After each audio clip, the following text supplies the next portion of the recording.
All right, Leighton, here we go. Episode number 8 of the Vintage Spotlight podcast. It is good to be back here in the recording studio with you, my friend. It's been a while. Our last episode was, I think, early November. How have you been since then? Excellent. Thank you. Happy New Year to you and your family. Hope everyone is well. Thank you, and same to you. We have a really great guest coming on tonight with us. Sammy Thunder is going to join us just momentarily here. Leighton, we have a few things we're going to get through today. We're going to talk about, it's a new year. What sort of plans do we have for the year from a hobby perspective, a PC perspective, a content perspective? We're going to talk a bit about that. We're going to talk about the world of Facebook, the landmine of Facebook, and how to navigate it. 1957 Topps, Leighton, a set I have recently fallen in love with. You'll educate us a little bit. We'll get Sammy Thunder's thoughts on that as well. The Venezuelan Topps set.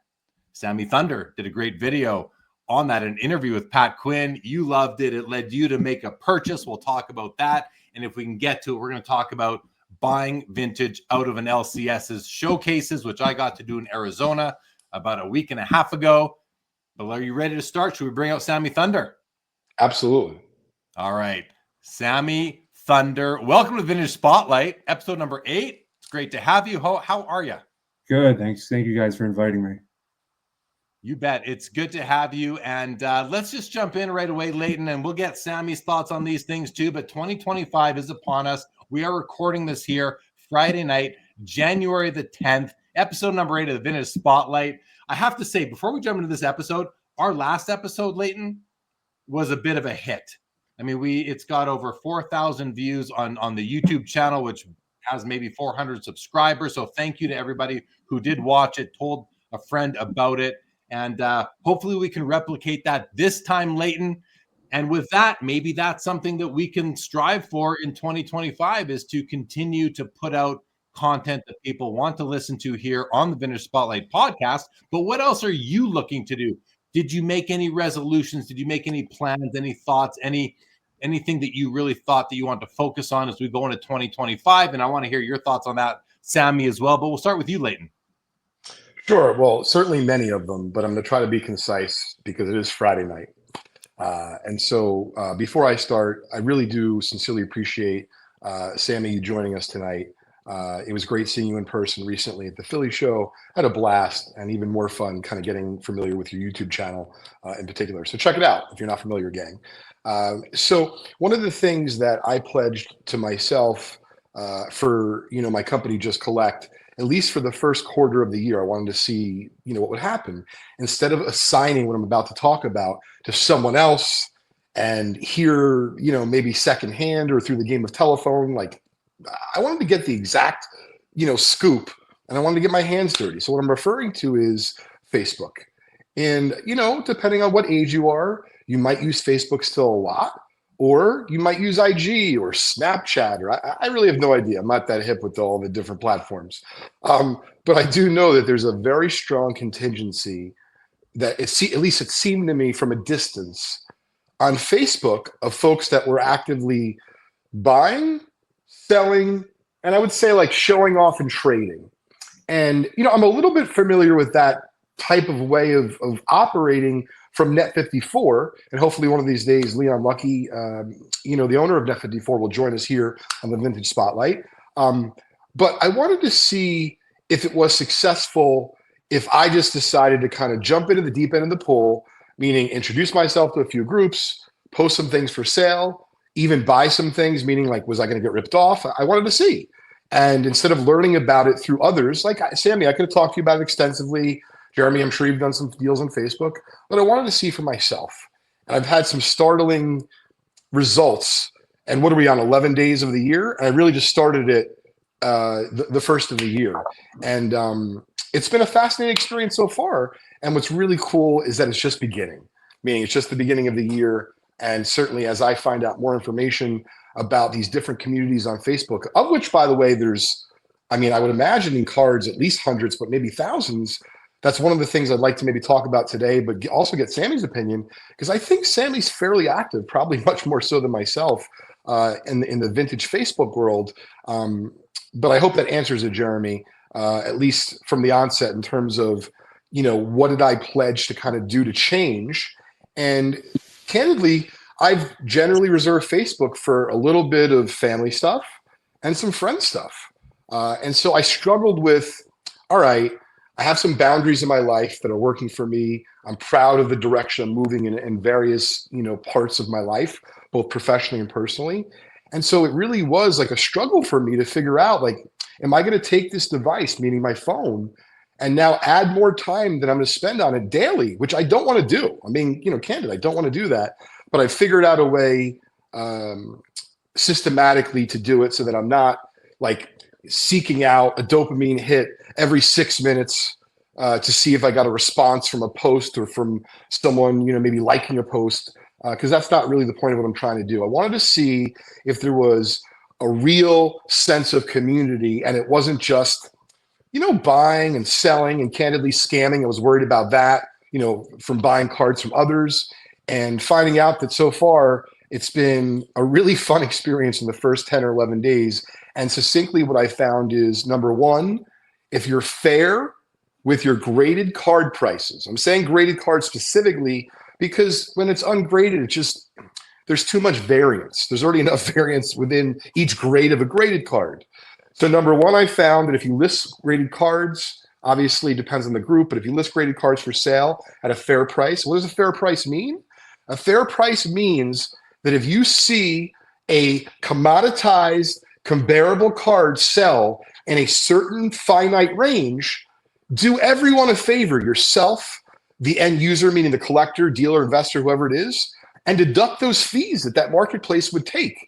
And all of a sudden, I can tell you, magic has happened. And what I mean by magic, I've sold, when I talked to you a few days ago, Jeremy, it was under this. I'm now over $10,000 in sales in the first 11 days of the year.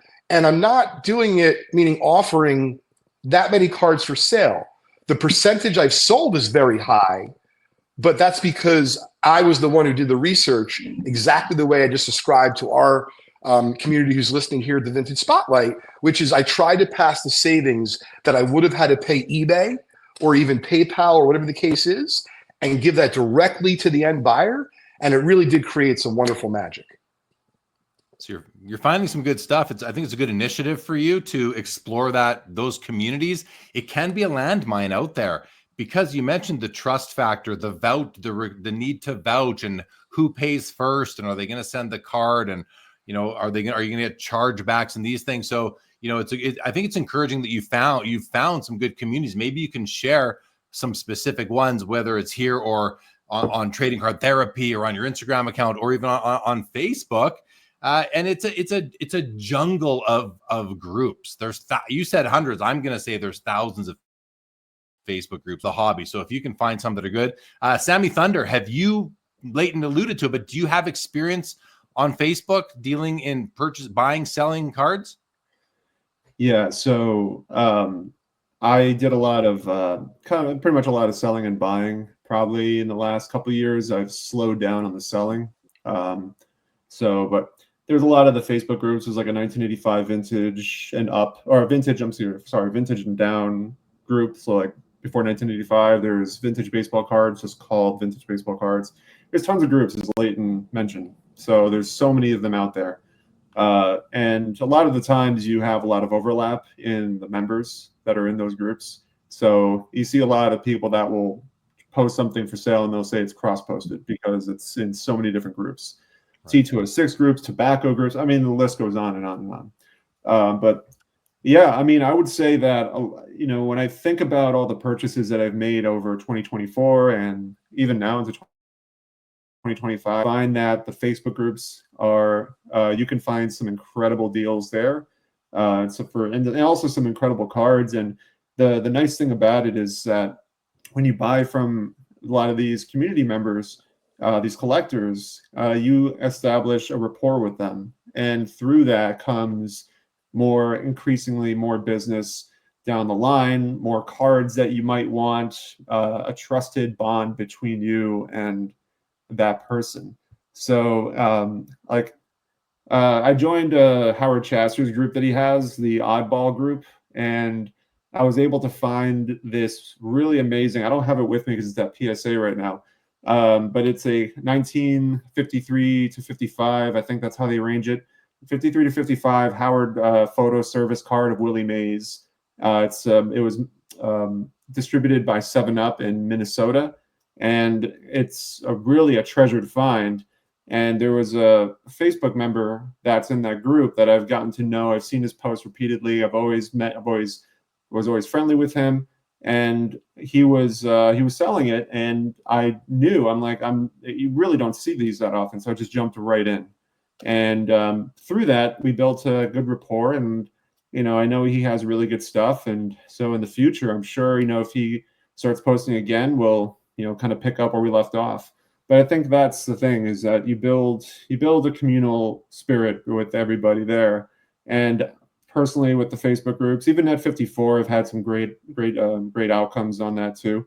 But yeah, it's really just there's a really great community out there outside of card shows, outside of card shops, that you can explore as well, outside of eBay even. So Sammy, actually, go ahead, Leighton, because I was about to ask him about his 2025 plans, if anything came up. But before I go to that, why don't you ask him your related question? Well, lots of great stuff in there, Sammy, but I wanted to really just emphasize the part that you're talking about in regards to community. Because candidly, for me, listen, I love going to the card shows. I like doing content, just fun. Selling on eBay, it's not that it's not fun. There's no personal connection. And so I'm proud to say that I've built something that's somewhat scalable, in that I don't have to handle everything that sells. But I'll tell you, I've discovered in the first 10 or 11 days, it might sound a little corny, I'm really having fun selling baseball cards. And to be clear, I would much rather buy them. But I started off with selling because I wanted to see for myself that side. I've started to buy some things as well. But I wanted to see if it was a viable, entity, a viable platform to be doing business, because I do this full time, Sammy, as you know. And I've been not only impressed and happy with the results of the dollars and the cents, but as you're alluding to, I have like some things going on. I'm traveling up to the Buffalo, Rochester area at the end of the month. I happen to mention a few people, guys, like, I'm around the corner, let's grab a beer. Fantastic. And then I casually mention, albeit it's self-serving, I'm like, we're not going to reach a deal on this card. Just if you want to check out my eBay store, maybe check it out. If you see something, like, I'm happy to do something offline. Literally probably batting 667, meaning I told 3 people about it, 2 people or 6 people about it, and 4 people were like, dude, you have a great store. I'd love to buy this card if you can give me, whatever, 13% off, because that's what you're going to end up paying eBay and PayPal, etc. And they pay via, in that case, I guess, Zelle, because there's no fee. And to be clear, for PayPal, and Sammy, I know I'm discouraging some people from using or from buying from me, because I won't take personal friends and family. It's just not worth it, as a risk to my business and my sanity.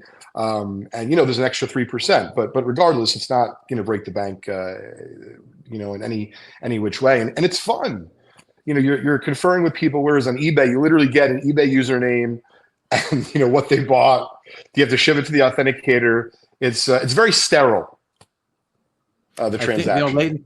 I think that by meeting people through Facebook, and then maybe even in person, like you said, that's what this is about. It's about building these long-term relationships, whether it's for transaction or for friendship, and just having that commonality with people. It makes the hobby so much more enjoyable when you can do it with like-minded people. And if it does turn into business, well, that's great, because people like to do business with people that they like. And when you can put a face to that name versus just an eBay handle, I think it's going to go a really long way. So sounds like you're having a blast with it, and I'm sure it'll be very successful for you.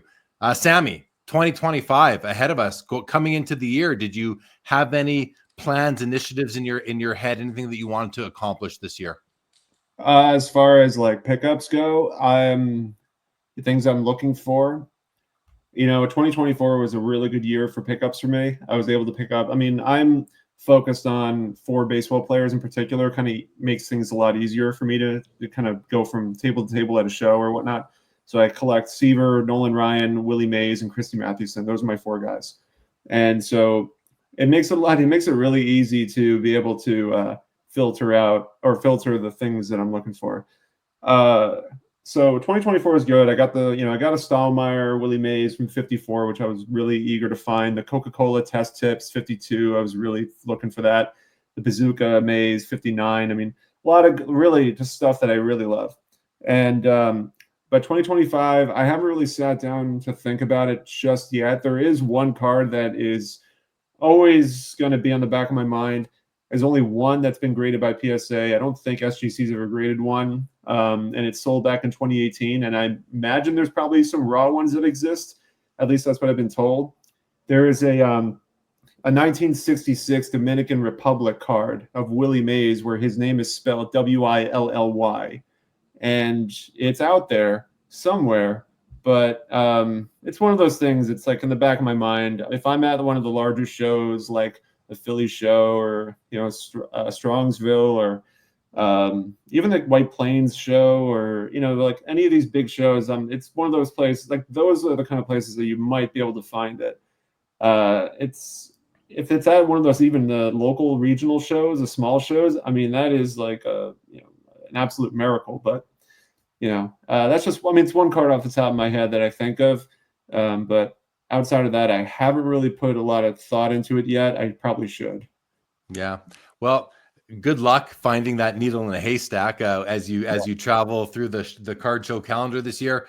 For myself, fellas, picking up or continuing with what I really got excited about in the second half of last year was just hunting down these lower grade, high eye appeal cards that have an aesthetic that really speaks to me. And I've made a list of cards like that.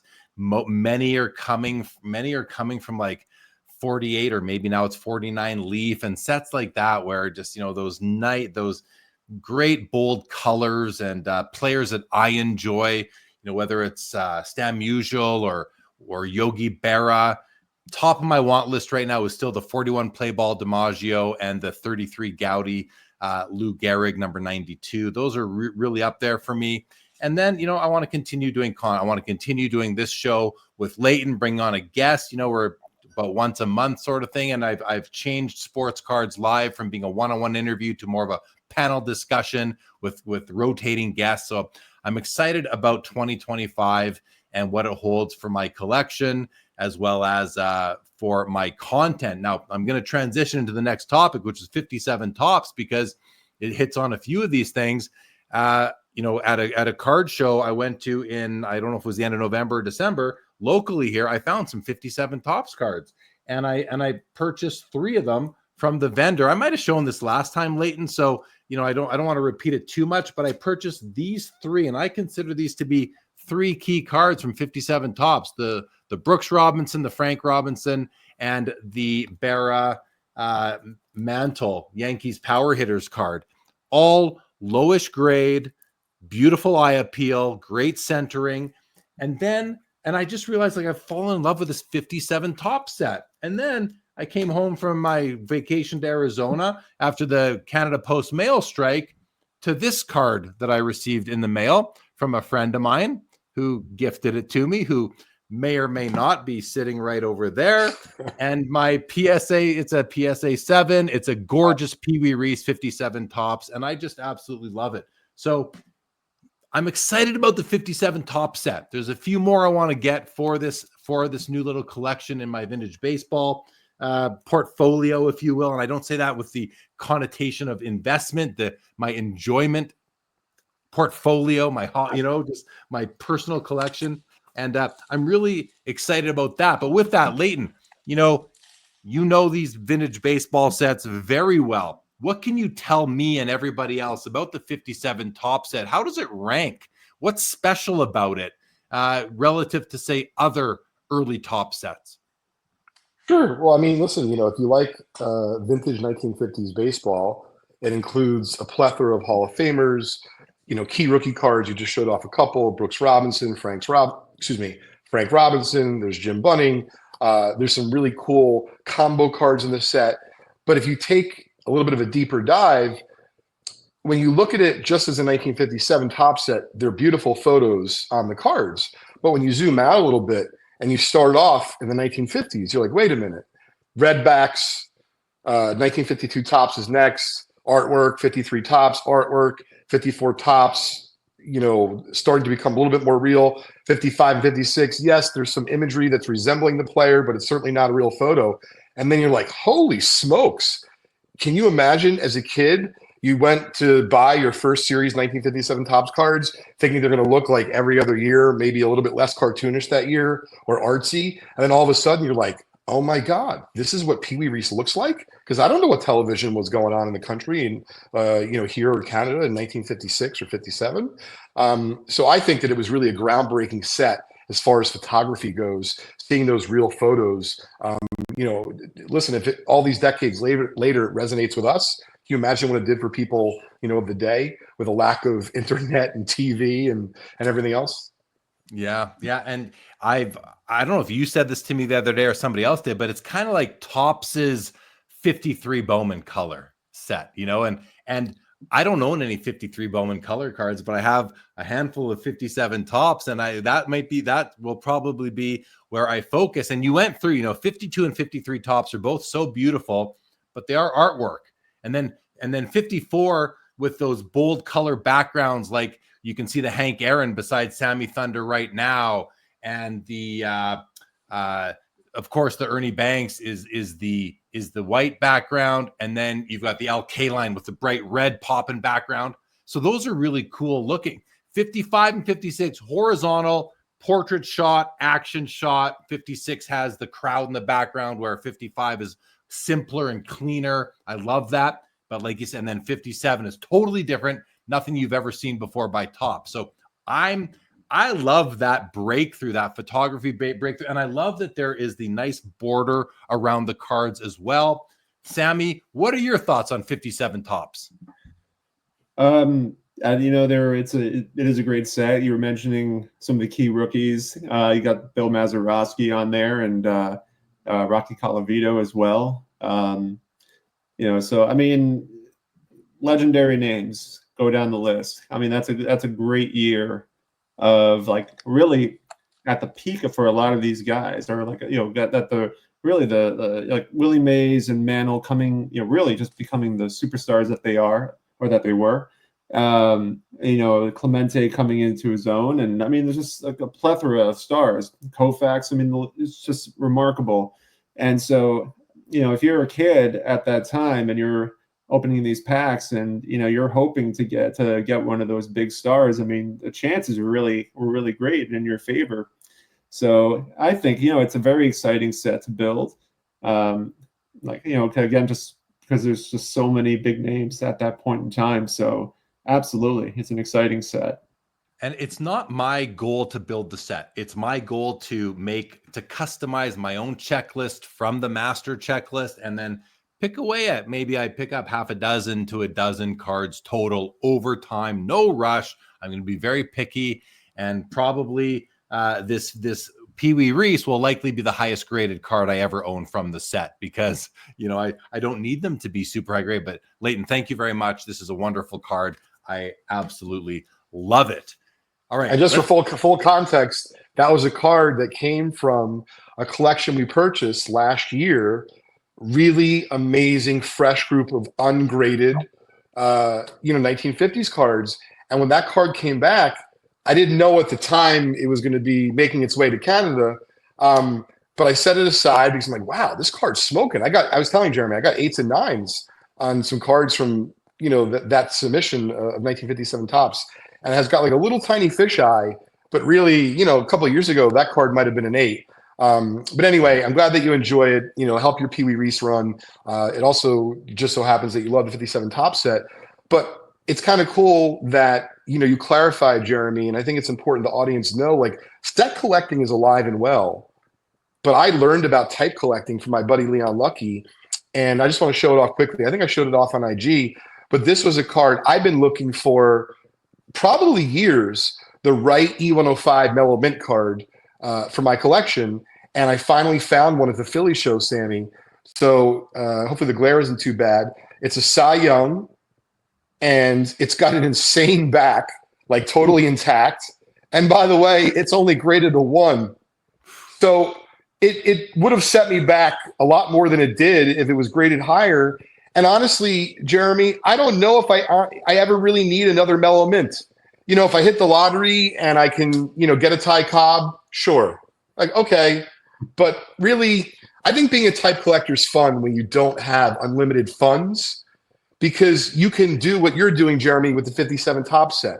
You could do what you're doing, Sammy, with vintage collecting, and you've got a few players and you've kind of made it like, hey, I'm on a real treasure hunt. I'm looking for rarities of these.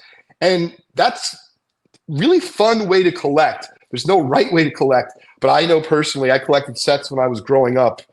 When I say sets, not vintage sets, like, you know, 80s sets that my dad literally made me collect. Like, I wasn't allowed to do the next year until I finished it. And I still have horror, you know, memories from that. But anyway, type collecting is really fun.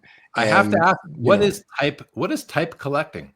So in other words, instead of completing the whole 57 top set, you're like, you know what? I just want one or two examples. Or like, if you're going to do pre-war, I want to get one card or two cards from every set. So it's like a type. In other words, I want one of those or two of those from that set.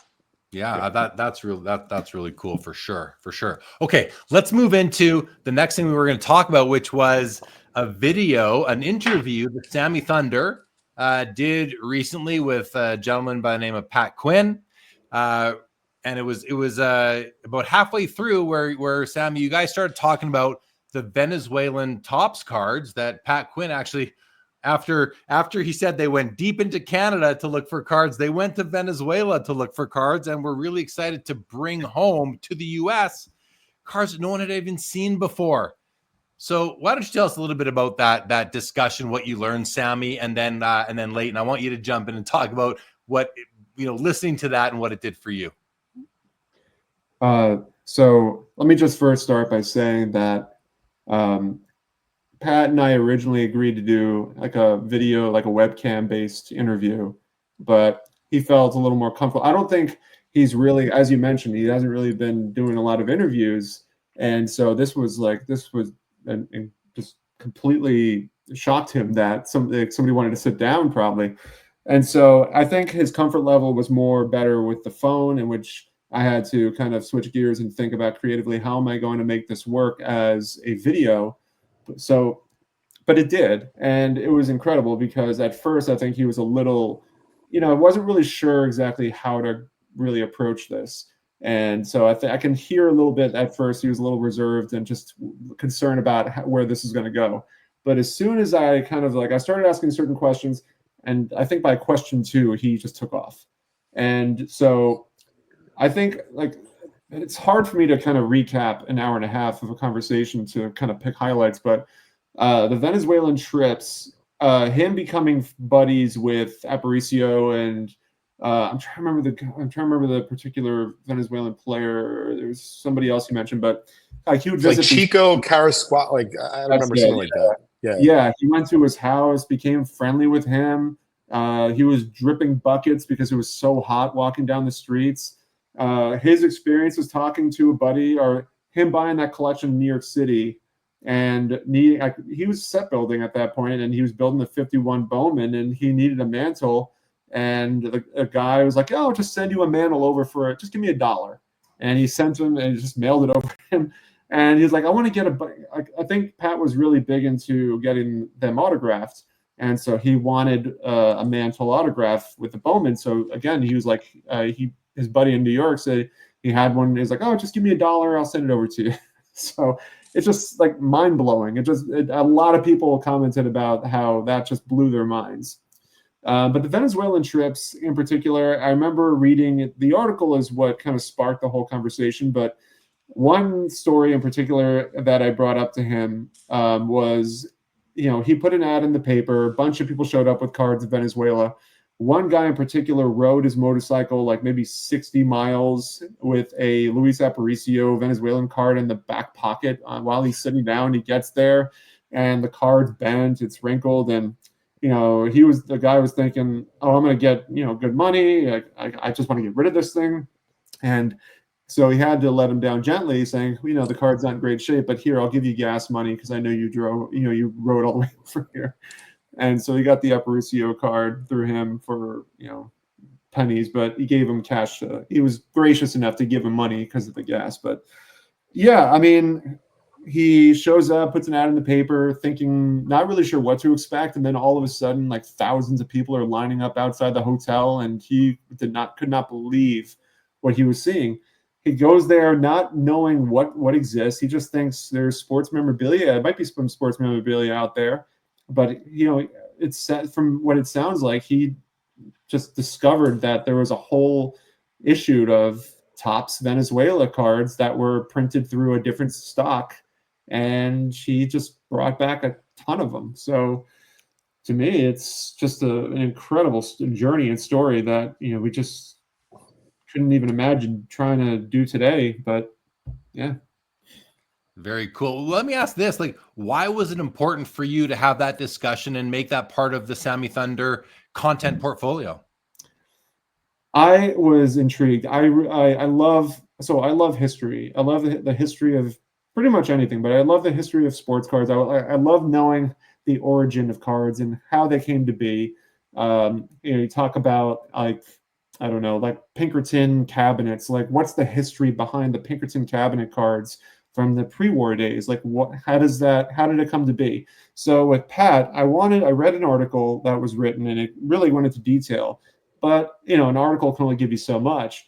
So, and I said, Pat, listen, I want to sit down. I want to really kind of get into your world from the 60s on, because the article will tell you a lot, but the stories that you share are going to be so personal and so intriguing. And so at first he was like, oh, the article tells you everything. I'm like, no, it does not. I'm telling you, once we get this interview going, I feel as though you will have a lot of incredible stories to share that article did not cover. And lo and behold, it did. So, like I said, I asked him one question, two questions, and all of a sudden the interview, I couldn't really, I had to try to steer it in a way without interrupting him. And that was my goal, is to let him go, but also to kind of make sure that we get to a certain point. Yeah, I listened to it. I loved it. Leighton, you told me about it. You were so excited, Leighton, about Oh my it. God. Oh my God. Tell Yes. me about it. Go. Tell us. Oh my God. So first thing is, I'm feeling thankful that someone at Philly told me. They didn't have a reason to tell me other than they know I'm a card nerd. They're like, check out this. I had known you, Sammy, before, but they weren't like telling me to go check out Sammy Thunder. They're like, go check out this thing that Sammy did. It's great. So I made it a point, and honestly, when I first pulled it up on YouTube, I'm like, are you effing kidding me? This thing's like an hour and 45 minutes. Like, how am I going to do this? And then I realized in the first few minutes when you were doing the style, and I realized you didn't start off in planning to do that, but when it became obvious that the whole thing was going to be fun, I'm like, I could just listen to this when I'm driving, and I broke it up. So what I want to say beyond that, I'm thankful that someone told me about it, is thankful to you that you decided to record it for posterity. Grateful that Pat Quinn took his time, because let's be honest, a lot of these old timers, they have no interest in like technology or sharing their story, or as he said, or alluding to, like, just read the article. And I want to make sure that everyone understands it's one of the most enjoyable interviews that I've listened to in years. Thank you. So if you're only going to, and this is certainly not trying to say the Vintage Spotlight or Sports Card Live on Saturday night with Jeremy Lee is not a great podcast, because it is. But if you're only going to listen to one interview with a hobby old timer this year, it's got to be the one with Pat Quinn. Because, and I think you were underselling yourself. I just made a note or two. I guess I listened to this pretty recent, and I was so into it, I can remember all the details. So when you're talking about the Mickey Mantle rookie, for example, I mean, like, you're kind of underselling it, Sammy. He called up not just any random person. He happened to cross paths with Woody Gelman's son. Yeah. And Woody Gelman's son was really important in the early days of Topps baseball cards, because his dad was vital to what was happening at Topps. Yeah. So he effectively ended up with extra inventory. And so the story goes that when you were collaborating with Pat Quinn and doing the interview, he literally just wanted to acquire, and this is what's fascinating, he wanted to do a 51 Bowman signed set. Yes. Who in their right mind was doing it in the 1950s? Like maybe 5 people max. Mm-hmm. So that's number one. Number two, the way you're like, I appreciate your demeanor, but man, I'm like so excited about what I heard because he calls him up and the first mantle rookie doesn't get there. And so yeah, Gelman Jr., or whatever the case is, doesn't fret. He goes, I'll send you another.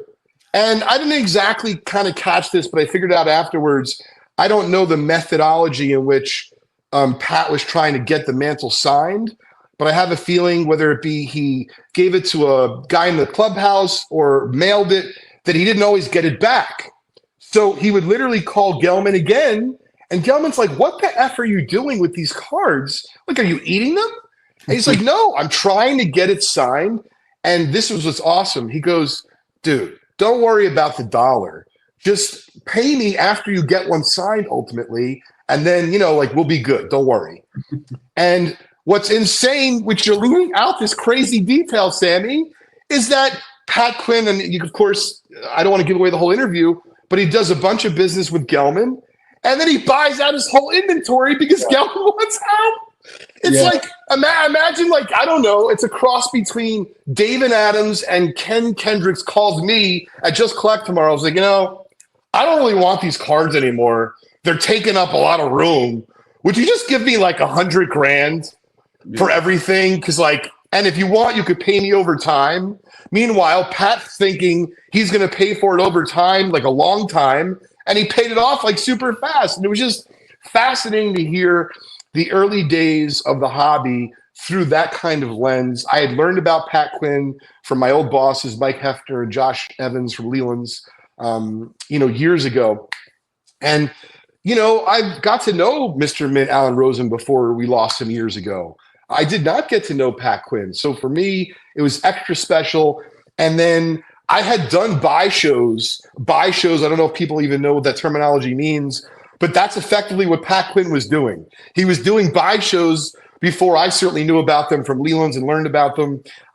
So to give you an idea, like Leland's back in the day, 20 years ago, they would go out to, random cities and towns across the country, and they would place advertisements. So they would go to Duryea, Pennsylvania, which is obviously where Topps produced cards. So they would take a shot and they would go to different, places across the country. But certainly Josh and Hef weren't going to Venezuela. And so to hear about like this, and I know what it feels like to show up at a buy show, because I did a few of these with Josh back in the day. Like, you don't know if there's going to be 6 people all day, 6 people an hour. We've had a few that were amazing. We bought an unopened box of 1966 Top Batman Cello back before, packs were just insane.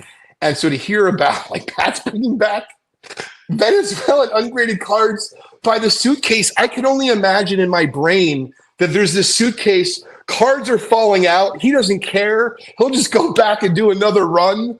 It's like Blow, the movie Blow, which I love, but like for baseball cards, not drugs. He's doing runs to Venezuela to get more cards. I mean, it was an incredible, incredible interview, Sammy, and I'm really glad that you shared it with everybody. I got to check in on him, make sure he's doing okay. Yeah. I mean, listen, I'm sitting here just watching Leighton, and I'm just kind of like engrossed in his passion for this discussion and for the stories. And it's all because you went and did that interview. I mean, as a fellow content creator, how does that make you feel? I feel honored by the fact that he sat down with me.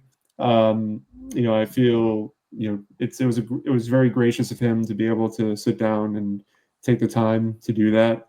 I feel very, I can't really find the right word, but I am incredibly grateful that I was able to bring that out of him, because I'm sure it's been kind of sitting in for many, many years.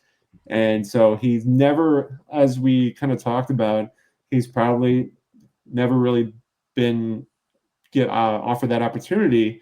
And it was Pat Quinn's son on Net54 who I found out that he was on there. And so Pat Quinn's son, we did a private message, and he said, just you can email him. I tried emailing him, but I guess he didn't respond. So he's like, oh yeah, here's his number. So I texted him, but he didn't respond.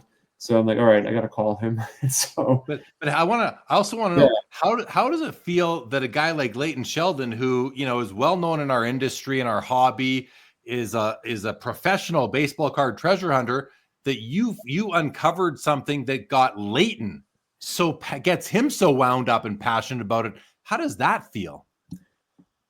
It's words can't really describe. I mean, I'm really glad that a lot of people got a lot out of it. You know, I always, Pat Quinn to me is like the most interesting man in the world. Like you see those like "Stay Thirsty, my friend" sort of commercials. He's that for baseball, for vintage baseball. So, guy who traveled the world. And so for people, you know, that have been in the hobby more recently and who are learning more through some of the old timers that have been around for a longer time, you know, it's really encouraging to see. So I'm very pleased with the response that this interview has received. Well, congratulations again. I think it's awesome, but that's not the end of the story for us right now, because you inspired Leighton, but you also lit a match under his rear end, because he went out and did something after. So Leighton, what did this lead to for your personal collecting exploits? You know, Sammy, thank you again, because really you can say whatever you like about collecting, but certainly if we didn't feel something from it, I don't know that many of us would do this. Like, we would probably do something different, right? Maybe you'd become a car guy, or you'd become an art guy, or whatever the case may be. But when I heard the story, I mean, it was not hard for me to envision like begging, meaning me being a young guy, like begging Pat Quinn, like, hey, can I come with you to Venezuela next time and like see what it's like? So I realized that's not going to happen. But the next best thing is, like, I'm still a collector, even though I do this also professionally. And I do like Venezuelan cards, but I needed something like that to elevate my passion. And I wouldn't say I love them, but particularly the 67, and if I'm saying it right, Retirado cards really resonate with me, because I'm a vintage guy, especially baseball, and it features all of them, you know, all of them, but many of them, Koufax and Ruth and Wagner. And so I stop on Wagner because I don't even know, I might have pulled over. Like, as soon as I was done, I'm like, holy shit, I gotta go check eBay. All I do is this. I don't even put in 67. I just put in Retirado. I'm like, what do I got? I look at it and my eyes fixate. I'm like, this is incredible.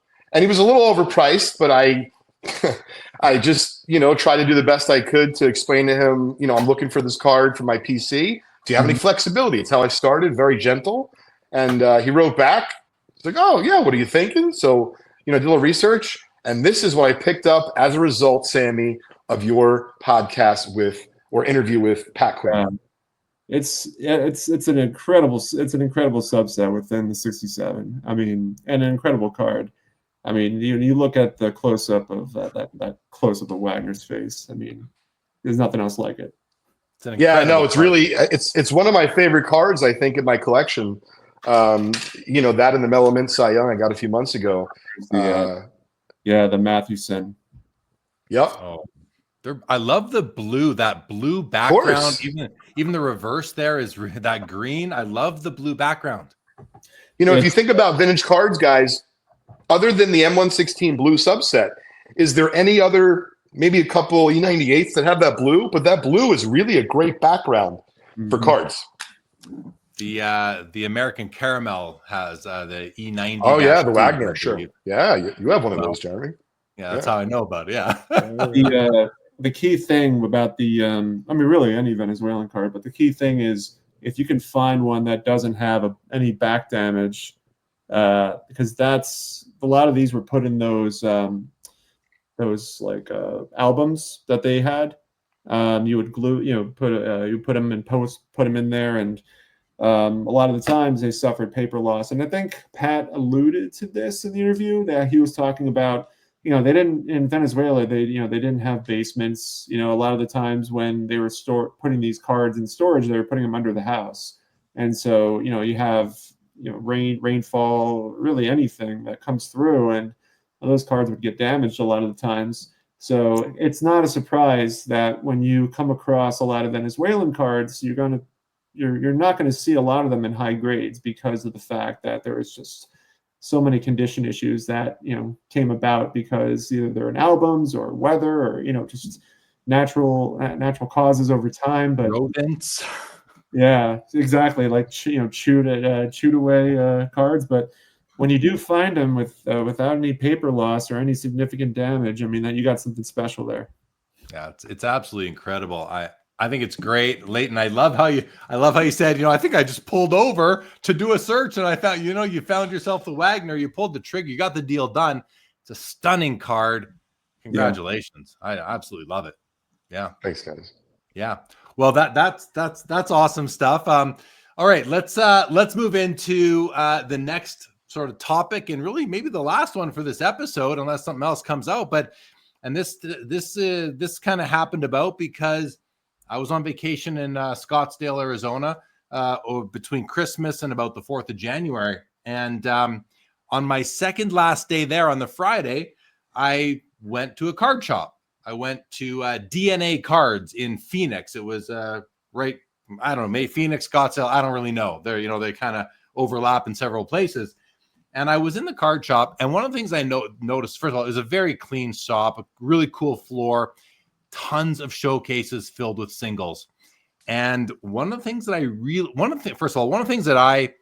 the way I assess a card shop is not by the amount of wax on the walls. It's by the amount of singles in the showcases and the selection, the variety of different eras. And what I loved about this shop was that they had the modern and the vintage just kind of all mixed in together, because their display strategy, as one of the guys working there told me, was that if you're looking into one of the showcases, on the top shelf, the middle card in the front row will be the most expensive card in the showcase. And then they work outwards from there in the front row, and then the next row. And then you go to the next shelf, and the front card middle will be in the first row, will be the most expensive card on that shelf. And then they work outwards and outwards. So that's not really the point. The point is that they mixed up vintage and modern because of the pricing display strategy.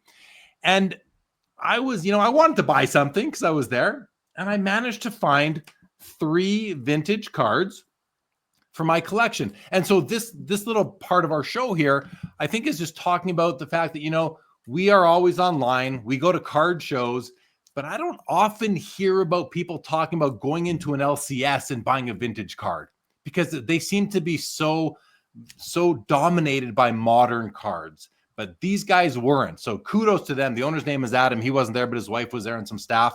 And I just want to share the cards that I bought out right off the shelf. And it also ties into what I like to do is, not really caring about the grade. Like, I have 3 cards I purchased. They're all PSA slabs. One is a PSA 6, a PSA 5, and a PSA 2.5.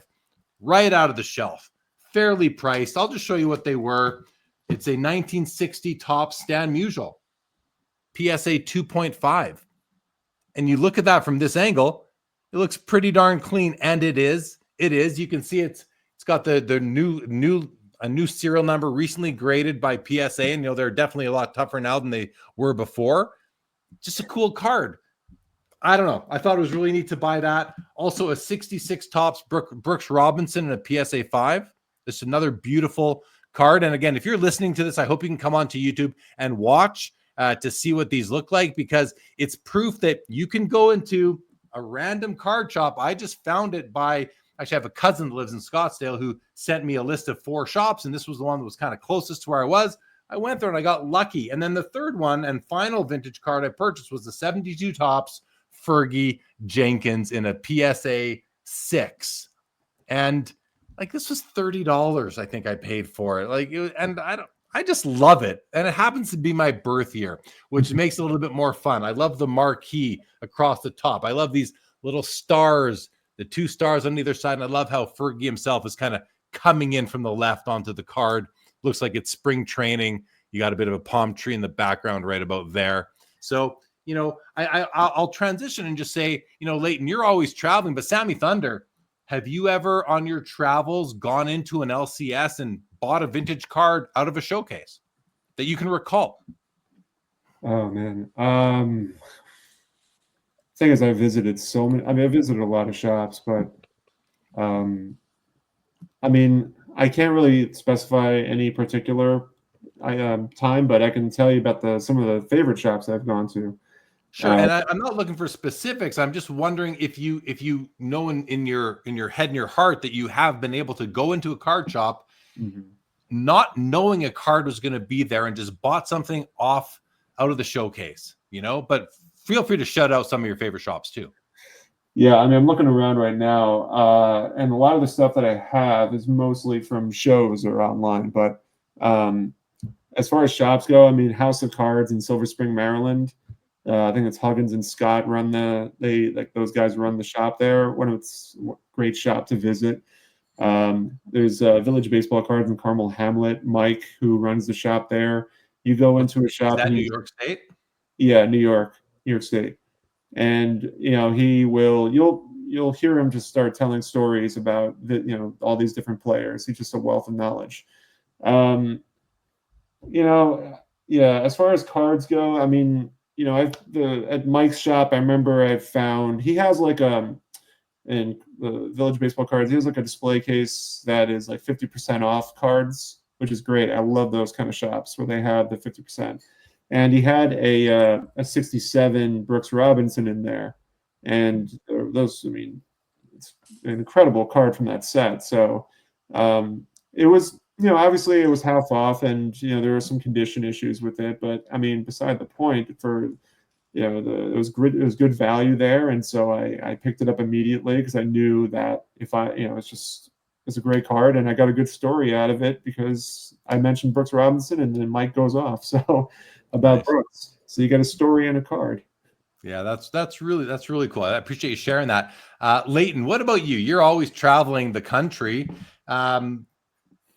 Are you surprised that I was able to find, and like they had a 52 Bowman Mantle in the showcase. They had a Maravich rookie, Joe Montana, a couple Joe Montana rookies, among others. Like, it was just so nice to go into a modern card shop and find a selection. I don't mean one or two or three cards, like hundreds of cards in the showcases, with probably 30% of them being, pure vintage. Did that surprise you, Leighton? What goes through your head? It doesn't surprise me. It makes me very happy. And the reason why I'm not surprised is because I took my son last summer to Cooperstown, to the Hall of Fame. But, we spend a couple days in town, and they have a batting cage there where there's only wood bats. I mean, it's just a total throwback, the whole town.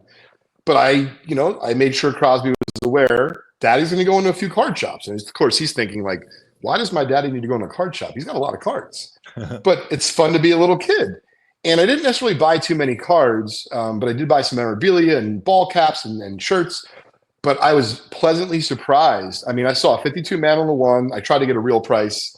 It was marked like $832,000. I'm like, oh, well, like, what's the actual price? And he's like, oh, it's the owner's card.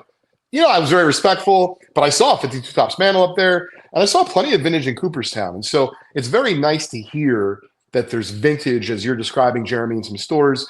Sammy, I've seen some of your other content on your channel. I've enjoyed. You not only go to shows, but sometimes, like when you're going to shows or an area, you'll stop into a card shop. And I think that's really cool content to show people that going to a card shop can still be an enjoyable experience. And you can find vintage cards there. I want to just offer a tip. I made a note to myself because I know, listen, if you come into my store, Just Collect in Summit, New Jersey, and you look at what we have out, some people might be a little bit shy. They say, oh, okay, you don't have what I need or what I'm looking for. And, maybe they don't ask any questions or what have you. And even if you ask them something, they're not exactly, forward enough to say what I'm about to offer as a tip. This is what I say. If you go into a shop and they have any vintage at all that you smell in the cases and you start looking around, let me tell you something. Don't be afraid to ask what's in the back. Because some of the biggest sales that I've done, it's almost like, you're Don the jeweler. You're like, oh, what kind of diamonds you got in the back? But, on a serious note, not every card shop's putting out a 52 mantle, even though if they have one. So I try to make it a habit that when I go to these places, if it looks and smells like they have some nice vintage, I'll say, hey, by the way, and I'm very casual. Do you have any vintage complete sets in the back? Or do you have any like 52 Topps Manals? It's just very innocuous. Like, and if they don't want to talk about it or share anything, they won't. But I have bought over the years, traveling the road. I don't remember buying a 52 Manal like that from a store, but I've definitely bought sets or cards, but I would say more from like the back. So that's my tip. Next time, Jeremy, go to that store and ask them if they have anything in the back and see what you come up with. Well, and that happened because I asked him, I said, Leighton, I was onto it. I said, do you have anything else? They said, no, most of it's out. But then the gentleman who was helping me, he did say, well, here's it was just sitting behind. I could see it.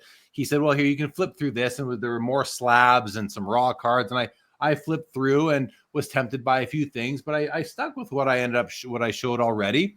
I think you give a great tip, though. Don't be afraid to ask that question. And you can even phone ahead and ask a shop do you have any vintage singles, if that's what you're looking for. But I think my biggest tip, or my biggest takeaway, not even a tip, my biggest takeaway that maybe this will resonate with somebody listening or watching out there is, you can go into a shop that has a selection like DNA Cards did in Phoenix and come out with 3 or more or whatever, however many cards that you weren't even looking for. Like, none of these 3 cards were on my want list, but I saw them in the showcase and they spoke to me. Each of these 3 cards spoke to me for some similar reasons.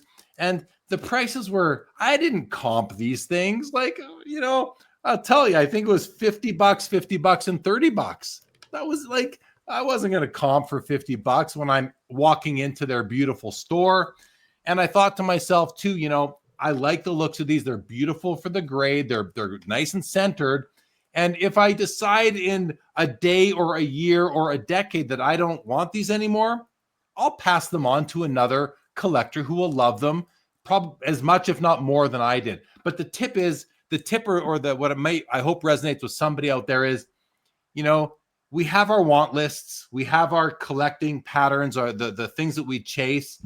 But it's nice even for myself. I'm now in my 45th year of collecting, where I can walk into a store and see something and buy it that I wasn't looking for, planning to, and it could open up new avenues of enjoyment in the hobby for me, because I didn't know that the 72 Topps card that I was going to buy for my type collecting was going to be the Fergie Jenkins, but it is. And I tell you, I think it's just a beautiful 72 Topps card. So I'll leave everybody with that. If I may, just one thing I want to add to that as far as tips go, to kind of build on to what y'all were saying. Don't be afraid to inquire about cards, and you mentioned with shops, but also online as well. So like Net54, I put an inquiry for what you see up here, which is a Laughlin Super Stand-Up Willie Mays. It's a really beautiful piece of artwork, really, to make. And on the back of it, it has like a little fold out. It would sit upright, and it has Bob Laughlin's signature, which he always did. But I inquired on Net54, and I kind of expected, crickets. Didn't really hear back. And then months and months and months go by. I get a private message. I have what you're looking for, and ultimately it kind of blossomed into a gigantic deal with the Laughlin Super Stand-Up, the Chesterfield, which is sort of cut off right now, the Willie Mays, the Coca-Cola test tips. Yeah, that's awesome. And then really tough. Yeah, and then there's, let me see if I can get it right now, the San Francisco Call Bulletin Mays. So all 4 of those items together. All 4 of those items together, all formulated from an inquiry that started on Net54. So I think there's a little bit of apprehension to inquire because you're just afraid that you're not going to get any results, but it doesn't hurt. Ask away for sure. Yeah. All right, guys, listen, with that, I think we're going to wrap this up. Leighton, are you okay to wrap this up? We're under an hour. I am. I only have one more question for Sammy. You started to show a couple cards. Can you show one more card of like a regular size issue from behind you? Because I'm sure a lot of people watching this want to know, like, what's in there? What's your prize? What do you want to show off to us here on the Vintage Spotlight? It's tough, but since we're on the topic of Venezuelans, we'll go with that.